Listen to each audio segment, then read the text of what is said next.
Welcome to the Pub Trivia Experience. My name is Jeff, and I am your host tonight.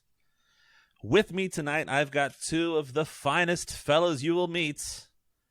Mike and Chris, they are back for a 1v1 movie quiz that may be our most serious game yet. As you know, around here, we love to express our feelings about certain things we're drinking, and I would like to take the lead on that because I just got a Christmas gift.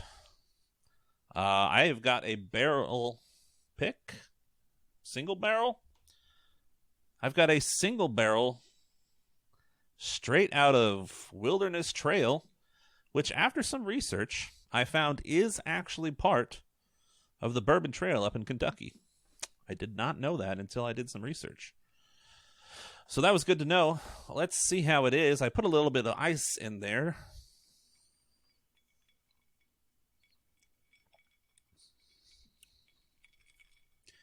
Okay, not bad. Tastes young, but definitely has very vanilla-y, caramelly flavors, which I tend to enjoy. So shout out to the mother-in-law. That's a pretty good bottle right there. Up next, we got to hop over the highway down here, go over to Clearwater where we have Chris. Chris, how are you tonight? Jeff, my friend, I am doing good. I am on vacation, and I am feeling moderately well-rested. So I'm going to take both of these as wins. That sounds like you've won already. That being said, I do have my drums here, and I'm ready for the drum circle. So if somebody wants to bust out the acoustic guitar and the chakras, we can just keep going. Oh, wait. Different podcast? Never mind. Okay, so I'm here to kick Mike's ass in trivia then, right? That's the goal? That's the plan. I hope so. No, so I need some help tonight, guys. I am finishing off a whiskey advent calendar from Jim Beam. So I have got 4 little sippers left, tasters left. And there are 4 different ones, and I'm hoping to only drink 3 tonight because there is no chance in hell I am looking forward to drinking Jim Beam Fire. Keep cinnamon out of my whiskey. I don't want it. But I'm going to start off here with Jim Beam Peach. I've never actually had their peach before. Ooh. And I will start it straight with a little bit of ice. And this is in my Kentucky Bourbon Trail glasses, rocks glasses that my wife got me for Christmas. Wow, look at that. So this is the 4th or 5th one I've had of theirs that's flavored. Not a huge fan of the flavoring. The flavoring is overpowering, so you don't taste the bourbon at all. Literally, it tastes like I'm drinking a peach, like almost like peach water. I always got the impression that was sort of the point with a lot of those. Like they do that for people that don't really like bourbon. Has always been my impression. And I get that. Like I would prefer one that's not overpowering. Like I want the taste of peach or the taste of vanilla, but I still want to taste the bourbon. That's just my opinion. You're more like a hint of lime Tostitos guy. No, that's disgusting. Ew. Are you kidding? Those are fantastic. No, they're not. They're disgusting. What is wrong with you? A lot. We don't have time. Oh. We've got trivia to play, guys. That we do. And now you've heard him, Mike. Mike is back. And Mike, what are you drinking tonight? So this is kind of a funny story. According to the can, I am drinking a St. Breda Citrus Saison from Crooked Stave Brewery out of Denver. But that's not actually what I'm drinking. I didn't realize I picked these up yesterday, and I didn't realize until I got home, but what I picked up was the Drip Line Coffee Stout because it's cold weather beer. But they literally just wrapped the label around a can for a completely different beer. What? Same brewery, it's still Crooked Stave, but they I just noticed at the top it said provincial, tropical, earthy, citrus, and I'm like, what the hell kind of weird ass coffee stout is this? And I peeled off the label. I was like, oh, okay. Is it possible? Like they just had that can lying around? Like we need to do this. It's Denver, so they were probably trying to reduce, reuse, recycle, and all that kind of stuff. So good for them for being. That might have been they already had the can and they just wanted to not let it go to waste because they were out of the beer to fill it. But it was just really funny. I was like, what? I was really hoping until I opened it. I wasn't sure which beer I was getting. And which one did you get? No, I did get the coffee stout, and it's Okay. actually a very good coffee stout. You're talking about overpowering flavors. This is not that at all. The coffee is very understated. It just forms the base character to the beer. It's really good. And it goes down actually very smooth for a coffee stout, but it's only, I think, 5%. Yeah, it's only 5% alcohol by volume. So. You had to pick up the label off the couch. Well, because I peeled it off because I was like, I want to see what I'm potentially drinking. Yeah, that would be a fun game to play. Mm. Put random labels on beer cans. All right. Well, tonight we have got a very interesting game. One of the fun things that we like to do around here is oftentimes take other trivia games, trivia cards, other trivia items of any sort and play them. But we're going to play them in our way. So tonight I've got 6 different categories of the movie quiz, and we're just going to go round by round, back and forth, until we've got a champion.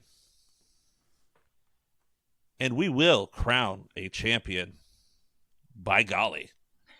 By golly? That sounds swell, Jeff G. Willikers. Jeff. It's GIF, Mike. It's GIF. It's GIF.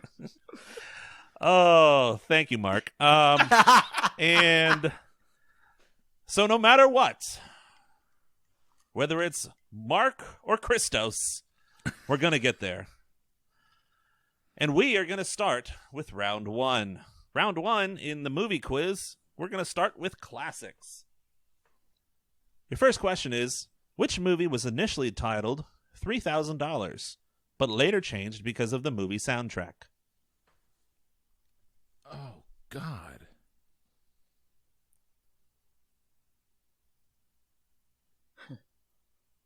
Damn. Well, I don't think it's Ben-Hur. Well, I appreciate you eliminating that one for me, Chris.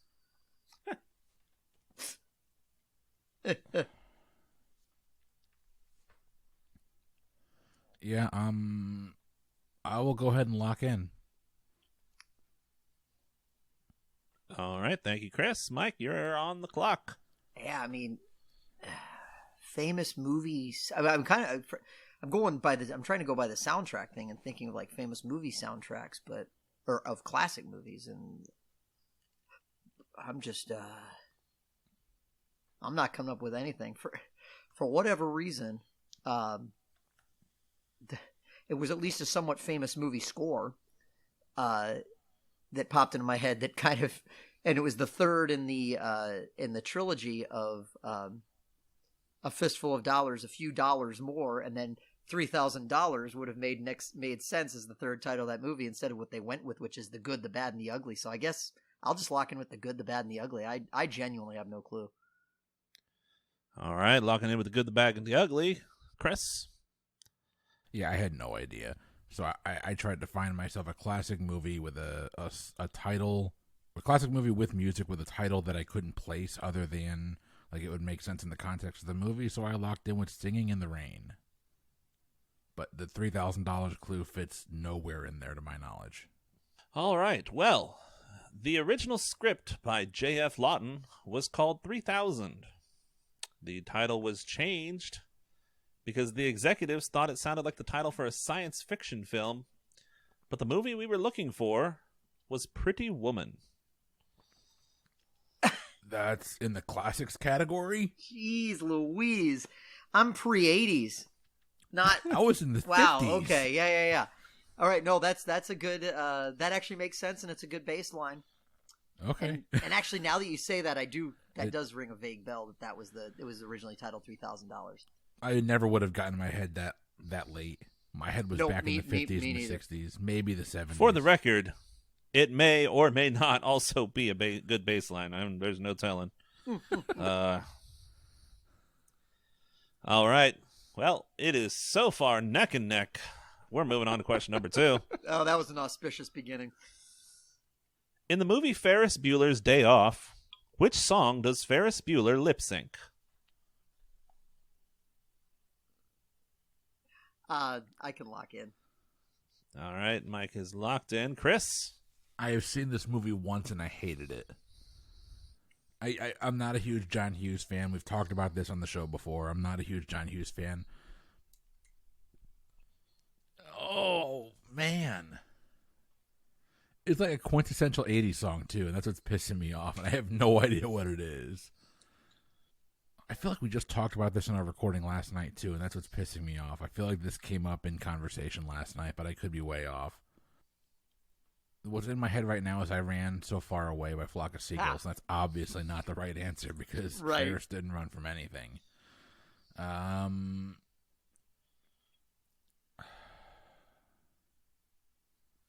You ever been you're in the ocean and you're just waiting for a life preserver, but there's not one coming? It's kind of how I feel right now.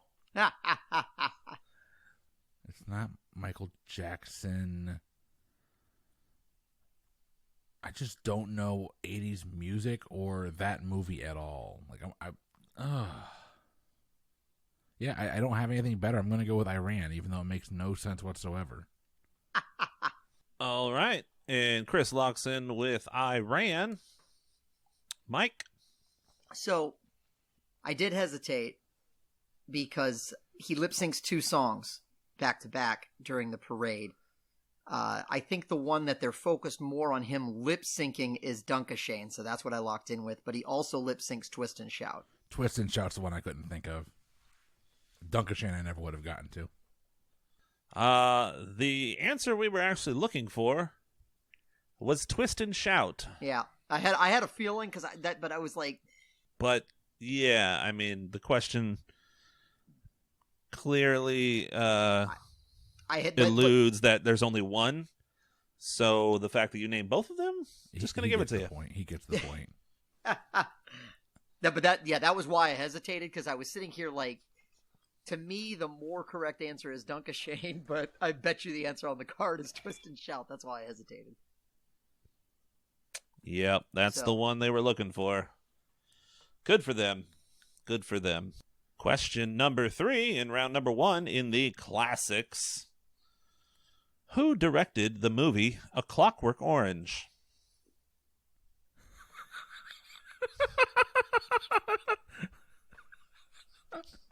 I'll lock. I love the fact that we take this out of Mike's hands so early in the game.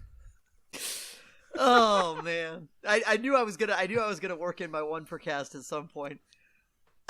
I almost, if I had a bigger lead, I would have just locked in with Alfred Hitchcock just to do it. But I can't. It's Stanley Kubrick. But that's what I would have done if this came later. All right, locking in with Stanley Kubrick. Chris, what do you think? It's Stanley Kubrick. You're right. It is 10 points for the both of you. Finally on the board. We're moving on to question number 4. In the classic Planes, Trains, and Automobiles, what does the traveling salesman sell? I can lock. Chris has locked in. Mike, it's on you. I want to say it's like shower curtain rings, something like that. I think it's shower curtain rings, so that's what I'll lock in with. Locking in with shower curtain rings. Chris? It's shower curtain rings, you dick. Damn it, I wanted to make up some ground. Chris got too excited only to be let down yet again. It's prom all Points over again. all around. We are moving on to our 5th and final question in round 1 of the classics.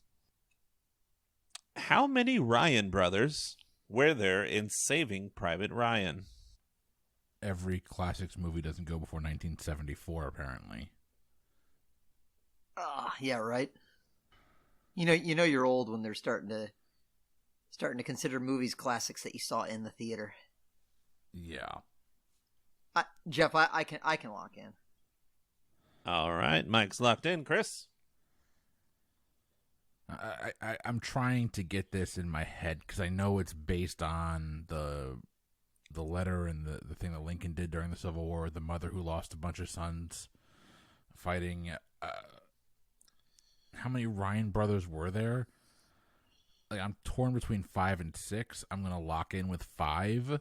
I think, if I'm remembering correctly, his 4 brothers died, and he was the last one. The mother had given enough to the country that they wanted to get him back. So I'm going to lock in with 5 Ryan brothers. All right, he locked in with 5 Ryan brothers. Mike? So there's the Lincoln thing, but there's also the story of the Sullivan brothers, that they were all in the Navy and they were all on the same ship. Yeah. And they were all killed in a single attack. And there were 5 of them, but for some reason I thought there were only 4 Ryan brothers. But I'm worried that I might be mistaking it. It's 4 plus Matt Damon, but I locked in with 4. To be honest, I had that as well, but it just didn't. I had 4 originally, and I'm like, that just doesn't seem like. It seemed like the stakes needed to be higher in the film. That's why I went with 5. But no, Jeff, tell us why we're wrong. Oh, so here's why you're wrong. The answer they're looking for here is not the answer that you gave Chris. They were looking for 4. Woohoo! Okay. Cheers to that. Good job, Mike. Good job. On that note, after the first round, we have Mike doubling up Chris with 40 points to Chris's 20. Yay, drinks. Moving on to round number 2, we are moving on to action. In which film would you hear the phrase, "I feel the need for speed"? Locked in. All right, we have one locked in. Mike? Okay. It was so cool in the 80s. Like that like high five that they do and everything like that. And like when you watch it now, you're just like, it's a little bit cringy. But no, that's definitely from Top Gun. All right. Mike is locked in with Top Gun. Chris? It feels like it would have fit in with Point Break as well, but it's definitely Top Gun. And we have 2 correct answers. Points all around. And we are moving on to question number 2. What kind of insect provided the DNA for the dinosaurs in 1993's Jurassic Park? Locked in. Locked in. I'm just letting Chris lock in first, I guess. No, it was mosquitoes trapped in amber. All right. Mike thinks it's mosquitoes trapped in amber. Chris? Amber is the color of your energy. It's mosquitoes. No one. For singing 311, I feel like I shouldn't give you points. The but 311 classic. All right. Points all around. Question number 3 in action. Which former husband of Madonna directed The Man from U.N.C.L.E.? Locked in. Chris has locked in again.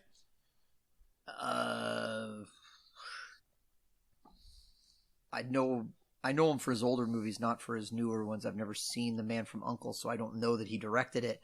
But the only husband of Madonna, former husband of Madonna's I can think of that is also a movie director is Guy Ritchie, so I'll lock in with that. Mike locks in with Guy Ritchie. Chris? I almost had stocked with 2 smoking barrels to lock in. I didn't do that, and that's a missed opportunity. But I wasn't sure if Mike knew that Guy Ritchie and Madonna were married, but no, it's definitely Guy Ritchie. And Guy Ritchie is the correct answer. Didn't he put her in one of his movies and it was apparently terrible? I didn't see it. I don't think it wasn't an action movie. It was like a romantic film. Yeah, that's what I was thinking. Which, no, it didn't work. Although, if you have not seen The Man from U.N.C.L.E., that movie is actually really good. Is it? It's It's a fun movie to watch. It's a really good action movie. I just still love Snatch. Question number 4 in action. In the James Bond movie franchise, what does the letter Q's initial stand for? I can lock in. Mike is locked in. Chris, it's on you. I had no idea it stood for anything. Oh my god. Does M stand for something too then? Like, what the hell? Oh, Ian Fleming is turning over in his grave thinking that someone in Florida is talking about him on a podcast and doesn't know the answer to the question. Oh, God.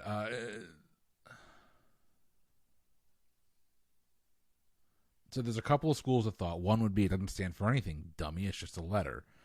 And in the secret, like in the spy world, that actually would kind of make sense. You'd want to remove all personal contact. The other part of it could be it could stand for her first name, and that's just how they identify them. Instead of going by first name, maybe they go by just the first letter, and that's how they're identified. So maybe M is actually Mike. It could be that she is like don't make me do numbers here, but whatever number person to have that position, and the first one that had it was A, and now she's Q. Or it could be she's like a quality control analyst or the Queen's right-hand man. I don't have it. There's not a way to logic to it, so I will just go ahead and say it is her initial. Locking in with her initial, Mike. Well, first of all, has there ever been a female Q? Obviously, there's a female M now with Judi Dench, but I don't know if there's ever been a female. I got M and Q mixed up. Sorry, but doesn't matter. But no, that doesn't I'm matter. Not right. I actually didn't know that it stood for anything, but maybe I did subliminally, because the first thing that popped into my head and it made sense, so I locked in, was quartermaster. Oh, that does make sense. While it's not known if Ian Fleming specified that M could stand for minister, it's also not known if Q could stand for quartermaster. However, that's the answer they're looking for. Protest. Quartermaster is what we're looking for. It's what it says on the card. Who cares if it's right or wrong? God, I'm loving these things. This is fun. This is the risk that you run when you get these trivia games, especially the ones that aren't really well vetted. It's like, hey, we're gonna put whatever we want on a card, and we hope it sounds cool. Yeah, you'll be drunk anyway. You won't know if it's right. Good times all around. All right, here we go. Question number 5. Name the boy band star who had a role in Dunkirk. I can lock. Of course you can. Oh shit. I always get all these guys mixed up. But I know it wasn't him. It has to be Harry Styles. I'll lock in with Harry Styles. Locking in with Harry Styles, Chris? Yeah, it's definitely Harry Styles. I remember Nolan talking about the casting, and he had some reason for casting Harry Styles. God knows what it was. I just remember that and going, okay, well, if that's the biggest decision Nolan makes in this movie, it can't possibly be a bad one. And then, that movie was confusing.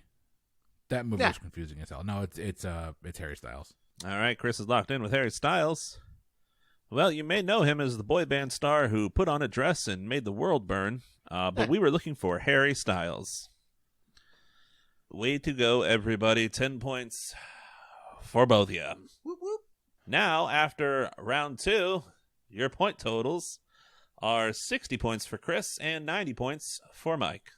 Woohoo! Moving on to round number 3. We are moving on to horror thriller. And this is where Chris picks up ground. I would And not. this is where I know nothing about these questions and probably going to throw some softballs out there. Because I don't know nothing. Question number 1. Which actress starred in the thriller movie Girl on the Train? Locked in? I can lock in. Yeah. Mike is locked in. Chris, what's that face thinking? Girl on the Train?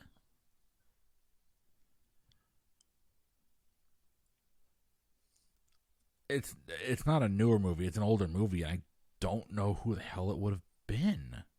Nor can I can't necessarily even place what decade it was in. I know it's an older movie, but we're not going with American slashers. We're not going with modern horror. This is older. Girl on the Train. I don't think I've ever actually seen it.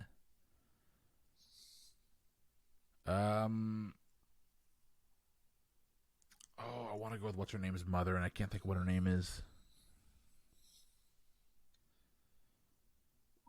No way. Mike wouldn't know who that is. Never mind. I was going to go with the mother of the main girl from the movie Cabin Fever, but Mike wouldn't know who that is. Oh. Now I know the movie. I just can't think of who the hell the woman is. God. I can't think of the woman's name that I want to say. Why is Greta Garbo in my head? I have no idea. Did you recently watch Grand Hotel? What is her name? Ninochka? What the fuck is her name? Oh, Lord. I'm just going to lock in with the last name Ladd. It's not her. That's the Jordan Ladd's mom. And I know she's tied back to a horror movie, but it's not Woman on a Train. But I'll lock in with Ladd. Chris has locked in with a lady named Ladd. Mike, what do you think here? I'm not sure what Chris is thinking of, but the girl on the train that I'm familiar with came out in like 2016. Me and Nikki saw it in theaters, and I'm pretty sure the actress who starred in it was Emily Blunt. I'm thinking of Strangers on a Train. I went back Strangers to on a Train was a great Alfred Hitchcock movie. Sorry, I had to get a second one per cast of the early 50s. I was trying to go back that far. I was thinking Strangers on a Train. You're right. I'm pretty sure it's Emily Blunt. Well, the answer that we were looking for was Emily Blunt. Yeah. It was actually a pretty good movie.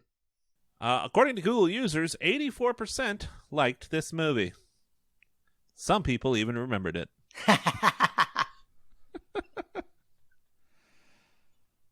Moving on to our second question in Horror Thriller. Which movie was directed by Oren Peli and filmed on a digital camera in his home in 10 days? I know that name. I've seen this movie, but I don't know. It's not that. I'll Go ahead. I was just going to lock in so you could talk it out. Oren Peli. So you're locked, yes? Yes. So the first thing that came to mind is a movie called A Serbian Film, but I don't think it's a Serbian film. That movie, by the way, don't watch that movie unless you're really into really messed up stuff. No, don't watch that movie. I think Oren Peli, he's the guy that did the first Paranormal Activity. And it kind of fits with the digital camera. I thought when you first heard the question, I thought you said cell phone, but no, digital camera kind of fits. And then I think, if I remember correctly, the studio that bought it made him go back and reshoot the ending to the new ending, which is that big shock with the guy flying back at the camera and all that. But I think it's the original Paranormal Activity. But I want to make sure that I'm not saying something stupid here, because I've said the wrong movie before, the wrong answer before. I think Paranormal Activity is the one. It's the husband and wife in the house, right? And there's the creepy scene where he goes up into the attic, and it's the everything's moving because it's all shot in night vision. No, it's got that's my guess. Paranormal Activity. I don't know what else it could be. All right, Chris locks in with Paranormal Activity. Mike? Well, if I manage to walk backwards into this correct answer, if Chris is right, I will be dazzled, because I literally said, I don't fucking know. Paranormal Activity, I'll lock in so Chris can talk it out. But I was like, well, Paranormal Activity, that's a found footage movie. It's like, I've never seen it. I know the shot. I know that one famous shot, at the end, which they put on the poster. That's all I know about Paranormal Activity. But I did lock him up. Paranormal. Yeah, that shot wasn't in the original ending. So if you actually get the DVD, DVD version of it, they had the original ending, and they made him go. They didn't make him, but they asked him if he'd go back and reshoot the ending, and that's what they came up with. And the ending is much better that way. While Oren Peli did only direct one of the Paranormal Activity movies, it was also the one we were looking for, the first Paranormal Activity. I can't make up ground when I'm right. Way to go. Blind squirrel and the acorn theory on that one. We are moving on. Question number 3. Who plays Detective Clarice Starling in the 1991 thriller Silence of the Lambs? I'll lock in.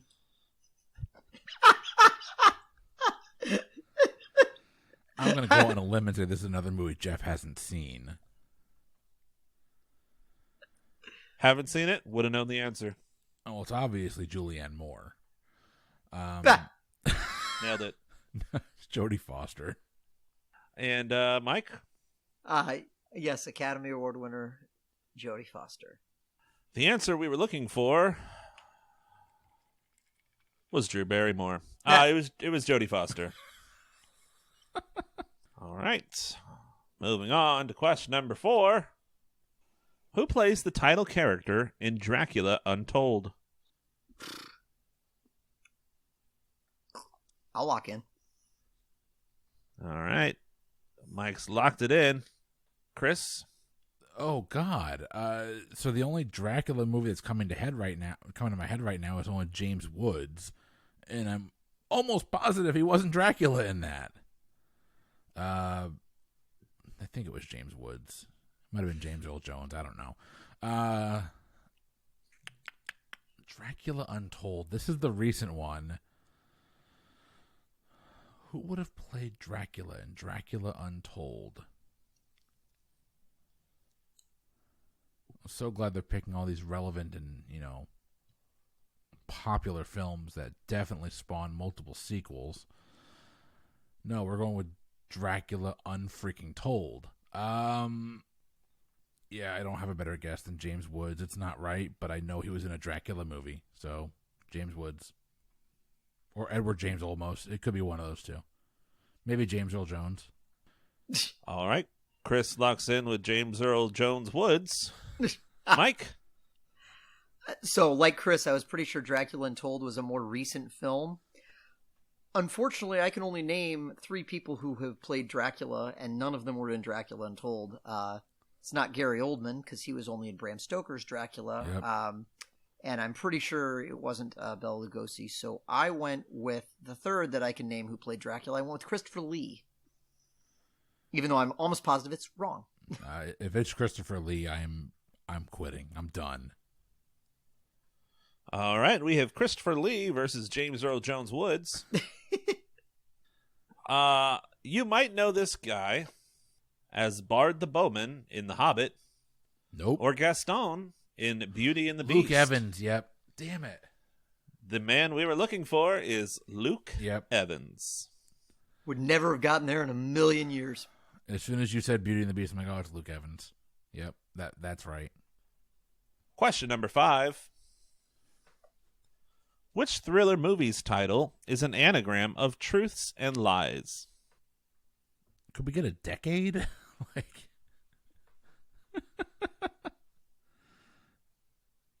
Although I guess if it's pre-1997, it's considered a classic. So this really did narrow that thing down. If you both agree, I will give you the decade. I'd be happy to have a decade. I would too. It's not going to help, but yeah.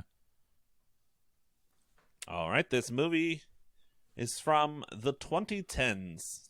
Lovely. There's not even a a letter that you can kind of focus in on here to try and narrow No, it there's down. not, because they're all like very, like there's not like a K or something that gets you like, oh. No, it's all. This is a tough one for sure. I'm just going to grab my phone here. It's just going to make it easier for me to look. So just bear with me. I'm definitely not cheating. I've just been typing it on my. I've gone through. You guys know. You guys know me. No, man. I'm just giving you a hard. I'm not. I've gone through 3 or 4 different logic streams here, and I can't get to it. Okay, I'll lock in. All right, Michael. I've played around with the. I'm working with like Let Us. I have one thing that at least sounds like it could be the title of a movie. I've just never heard of it before, but if it's a horror, that's not remotely unusual. I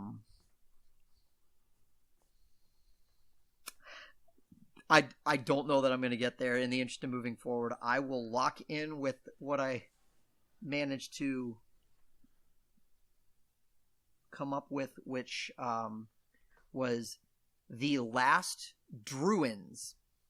The Last Druins. The Last Druids. Very good. Chris?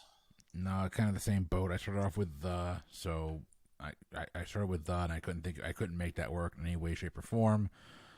I went over to Let, and I went to Let Us In or Let the Right One In, but neither one of those fit. Even though Let the Right One In, if you haven't seen that movie, is phenomenal. Chris, I had the exact same thoughts. That's pretty funny. That movie's amazing. There was the movie The Ruins that was terrible, but that doesn't fit either. I locked it in with The Land Rust. Locking in with The Land Rust. So we have The Land Rust versus The Last Druids. The movie that we're looking for has 2 words. The second of which is Island. The first one is Shutter. Oh, Shutter Island. Oh, son of a... Shutter Island. Oh, man. Never would have gotten there. I got sidetracked on the... All right, very good. After round number 3, we are halfway through our game. Mike has a lead of 120 to 80. Moving on to round number 4, in which our questions will be coming from the movie quiz in the category of science fiction adventure. And this is not where they chose to put the Jurassic Park question. Keep that in mind. That would be a classic, my friend. That was action, right? It was action. Oh, action. Right. Yeah. No, they saved But classic they would have for classic considered it movies like classic, too. Saving Private Ryan. Right. Right. All right. Round number 4, question number 1. Agent Kruger uses slang words from which language in Elysium? I'll lock in. Locking in. Mike. This was the I cannot pull up the director's name right now off the top of my head, but it was it was a movie made after District 9. And he's a South African. So I almost locked in with South African, and I'm like, I don't know if that's necessarily a language.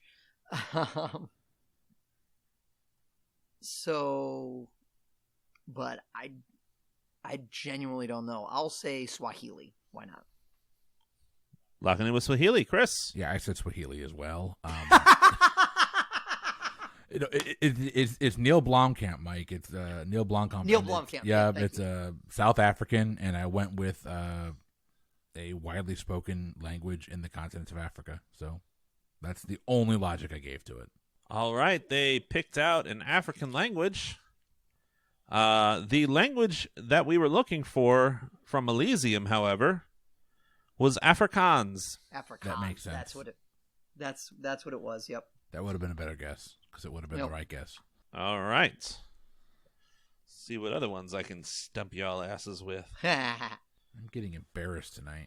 In fairness, he's picking out the hardest questions. So, be very gentle with yourselves.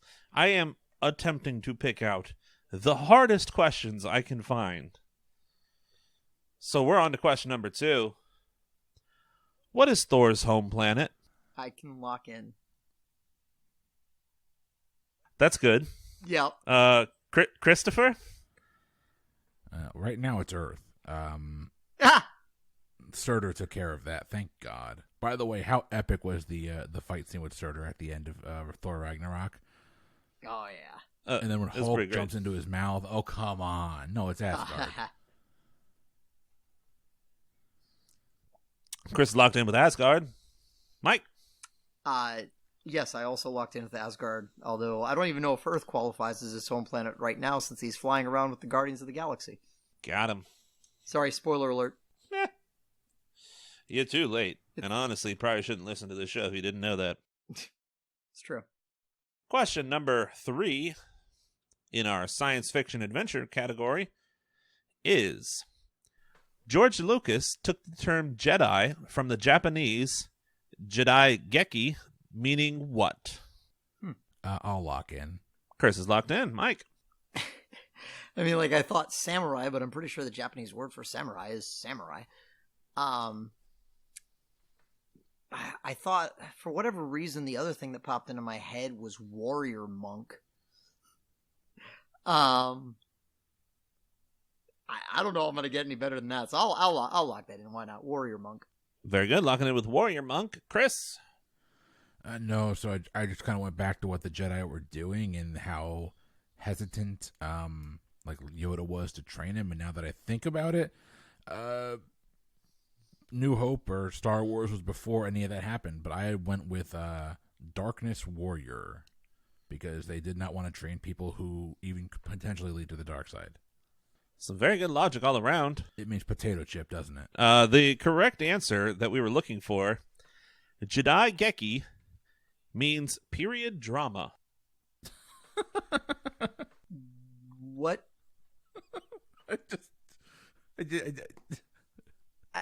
What?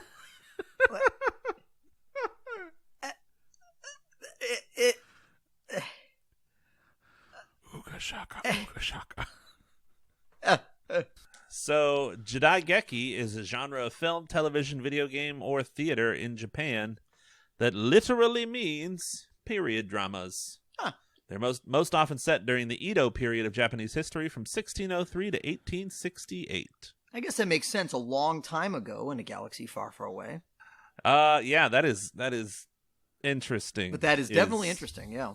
That's one. That's a word for that. Mm-hmm. I will say this. I will right. definitely forget that fact by the time this recording's over.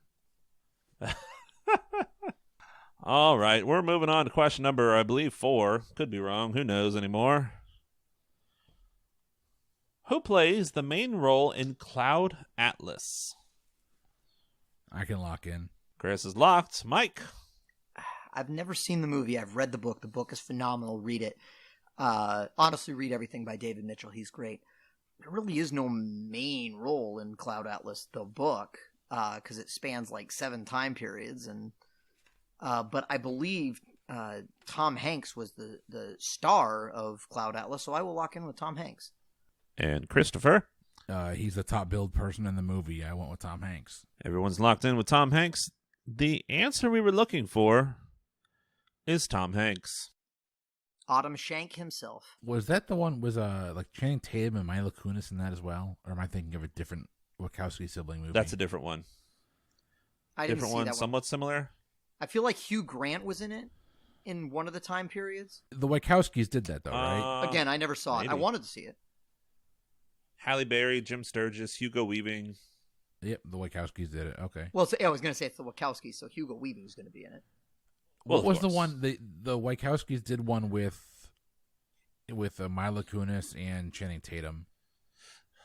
That was Jupiter Is that the Ascending? Jupiter one? Jupiter Ascending. Yes. Yeah. Ascending.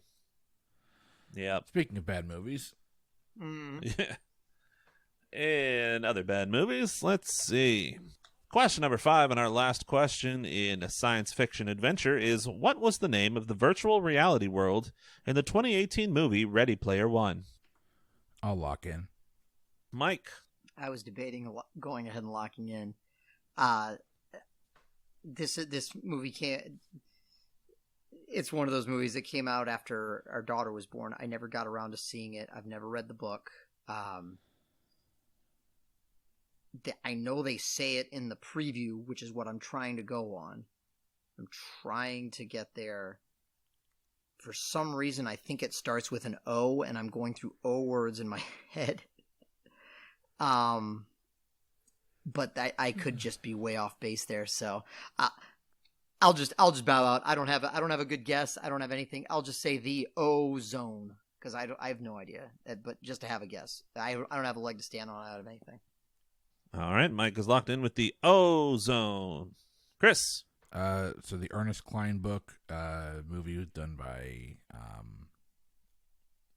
Spielberg. I know. I wasn't sure if you were about to say Hitchcock. Effect. So That's 3. I know that's 3. I'm sorry. It's a movie trivia quiz. I got to up my game. Okay, well I can up your game here. It's the Oasis, bitch. Ah! I actually just started reading the sequel. I got it for Christmas. Ready Player 2. I love the first movie. Not the first movie. The first book is amazing. The movie's fine. It's visually stunning. The book itself is insane, and the second book so far has been nothing short of spectacular. So, The Oasis.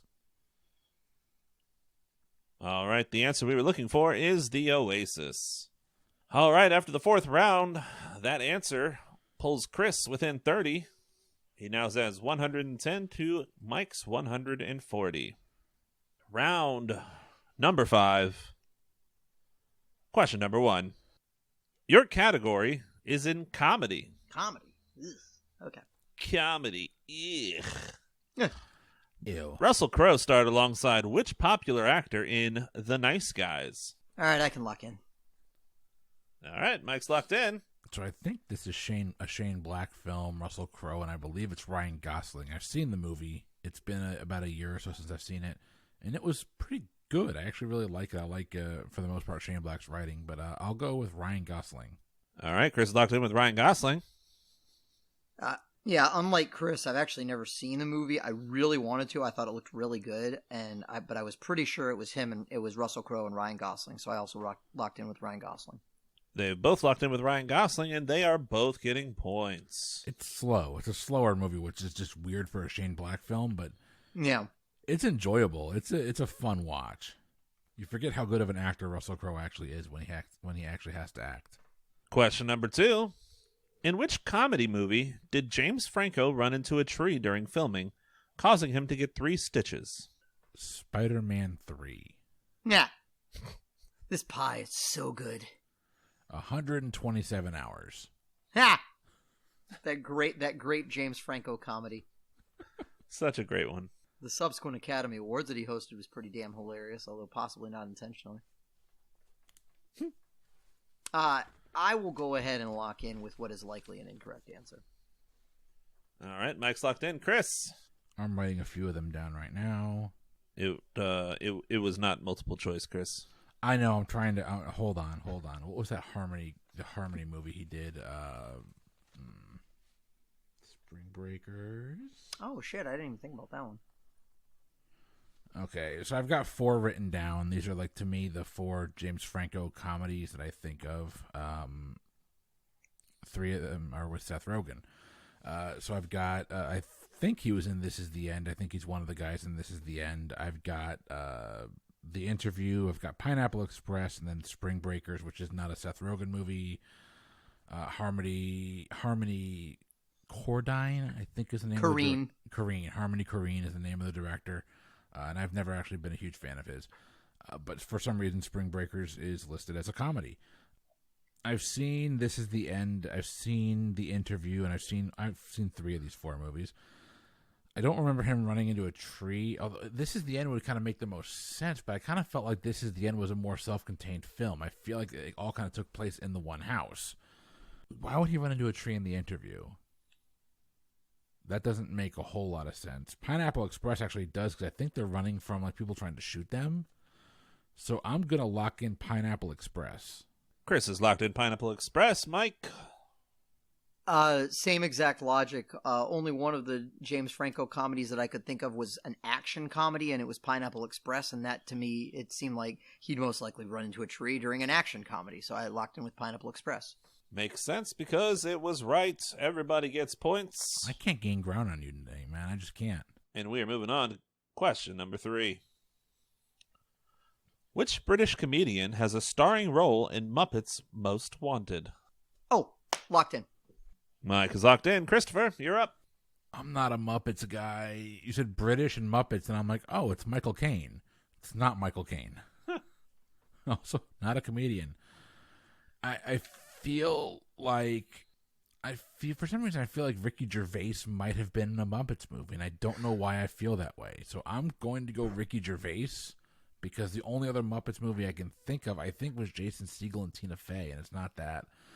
And I honestly don't know the time period for this, so British comedian, Ricky Gervais.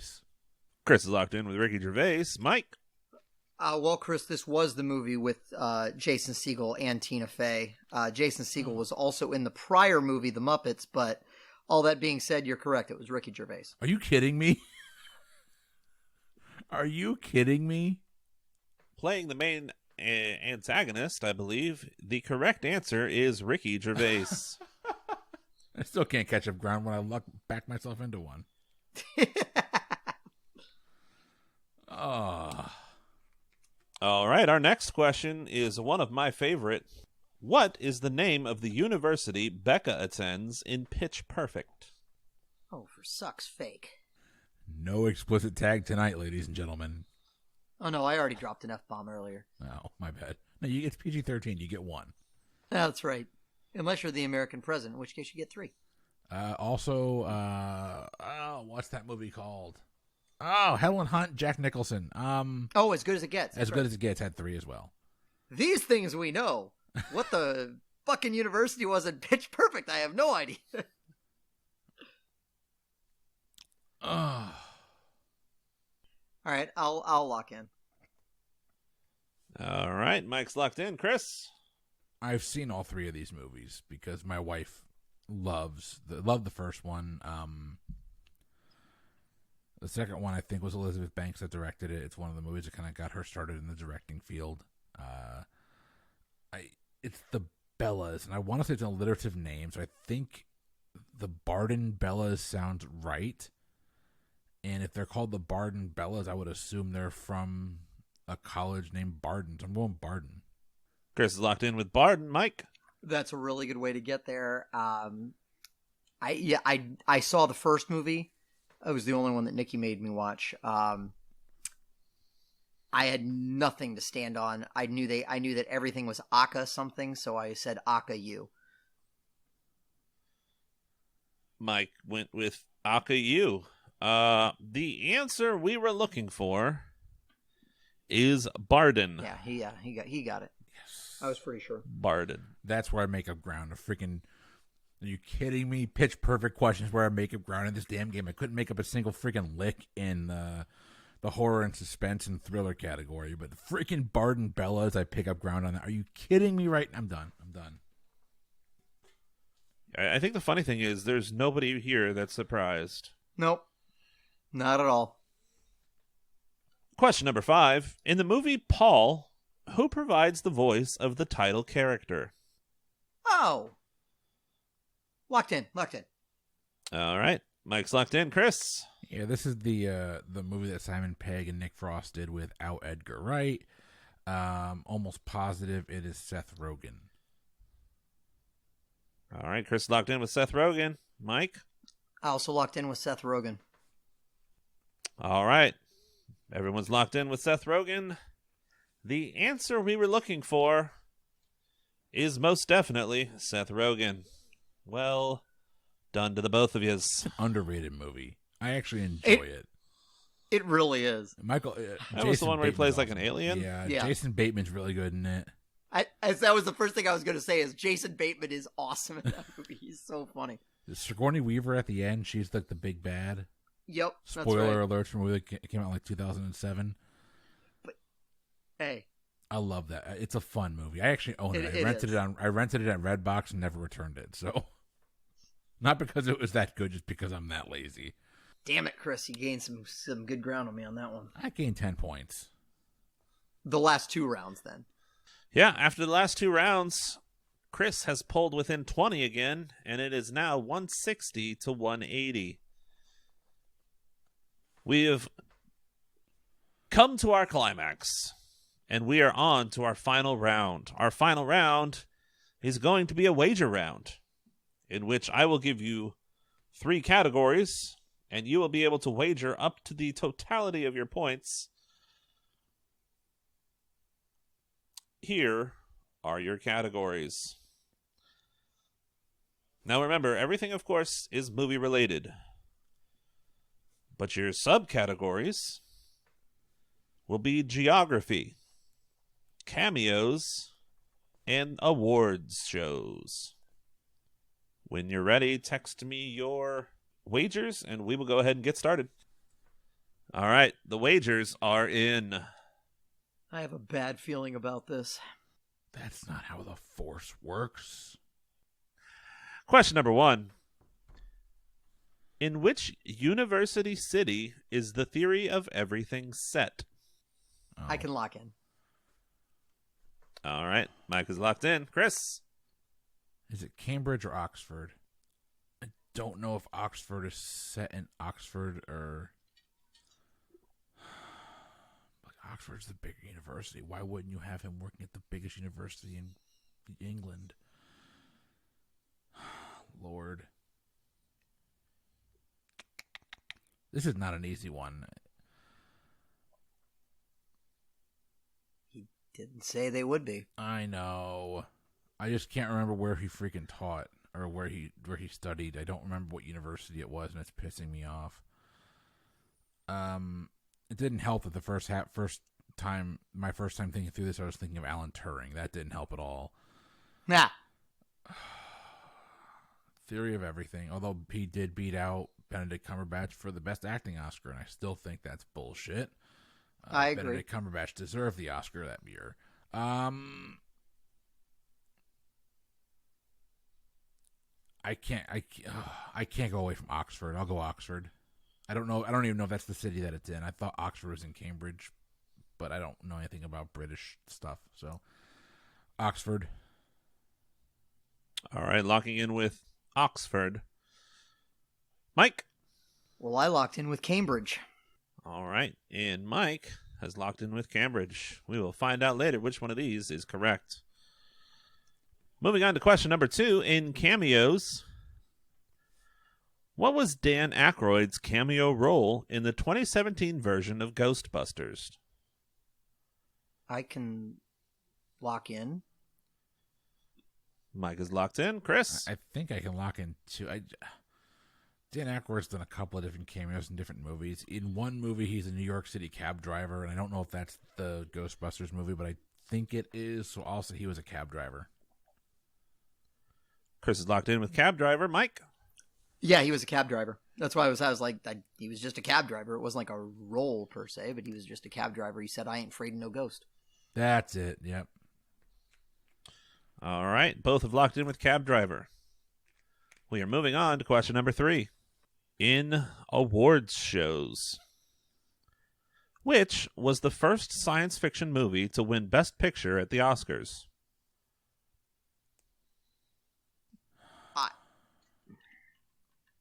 I will lock in with as close as I can get to science fiction. All right. Mike has locked in with as close as he can get. Chris, let's hear some other words. No, so I mean, it's Raiders of the Lost Ark, but that lost in Chariots of Fire, so that's out. You get the 80s are weird, but I don't think anything from the 80s would have won, no matter how good those movies might have been, aka Blade Runner or something like that. But Blade Runner definitely didn't win; it probably wasn't even nominated.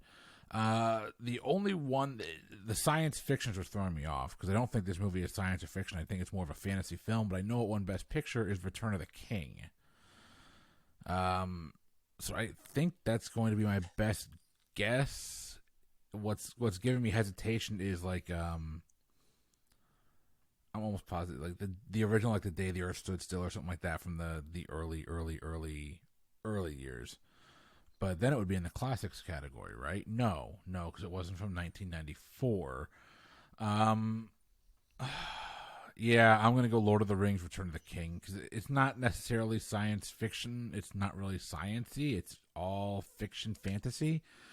But, I've walked around this for 7 or 8 hours, and I feel like that's long enough for me to realize that I want to be bored with 37 endings in one movie.